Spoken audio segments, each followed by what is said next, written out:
Sarkin Kudun Gaya Farfesa Musa Tukur Yakasai ya sha alwashin samar da cigaban harkokin noma da kiwo don samar da cigaban masarauta da al'ummar yankin domin sauke nauyin da aka ɗora masa. Da yake zantawa da manema labarai bayan naɗa shi sarautar Sarkin Kudun Gaya. Ya ce zai haɗa kai da masu ruwa da tsaki na masarautu domin samar da ayyuka da za su samar da ci gaban al'umma ta hanyar taimakawa juna da kula da tarbiyyar masu tasowa don inganta rayuwarsu.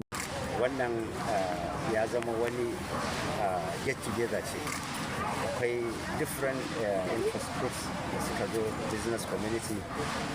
Abin kamar ba a Gaya ake ba, kamar a Kano, tsakiyar Kano ake. Kasancewarka masani akan harkokin noma, kusan mutanen yankin Gaya za mu cewa gaba ɗaya manoma ne. Wane yunkuri za ka yi wajen bunƙasa harkokin noma da tattalin arzikin al'ummar wannan yanki da kuma ake ganin harkar noma ita ce kaɗai abin da za a rike? Ni Allah ya sani ni approach ɗina ko kuma mahangar da nake gani, kowane bangare na ƙasar nan, kowane gutsire na cikin local government da muke da shi, ina nufin ba wai sai maganar local government ba, a gunduma tana da abin da ake cewa competitive da comparative advantage.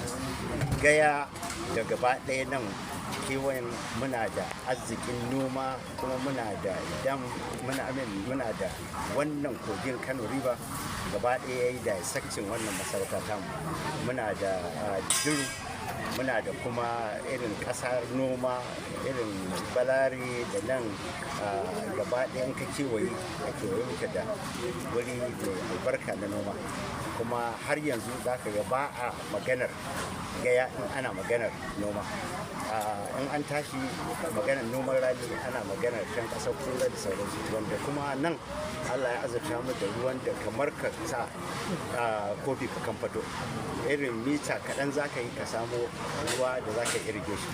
Saboda haka kamar yadda ƙasar an gungu ta yi fice da kiwon kifi, to duk abin da yake irin za a iya haɓakawa na wannan masarauta, in Allah ya da za mu haɗa ƙarfi da ƙarfi da shawarwari da shi ne martaba sarki, da kuma za mu haɗa kai da 'yan bokonmu da suke wannan masarauta, mu ga ya za mu yi zo da wasu abubuwa da za mu rinka ba wa gwamnati shawara, za mu rinka ba wa masarauta shawara, da kuma za mu rinka ba wa ƙasa shawara. A ƙarshe Sarkin Kudun Gaya ya gode wa gwamnan Kano Abba Kabir Yusuf da sanata Rabi'u Musa Kwankwaso da mai martaba Sarkin Kano Muhammadu Sunusi na biyu da kuma mai martaba Sarkin Gaya haɗi da shugaban gudanarwa da ma'aikatan Jami'ar Kimiyya da Fasaha ta Aliko Dangote da ke Wudil da 'yan uwa da abokan arziki baki ɗaya.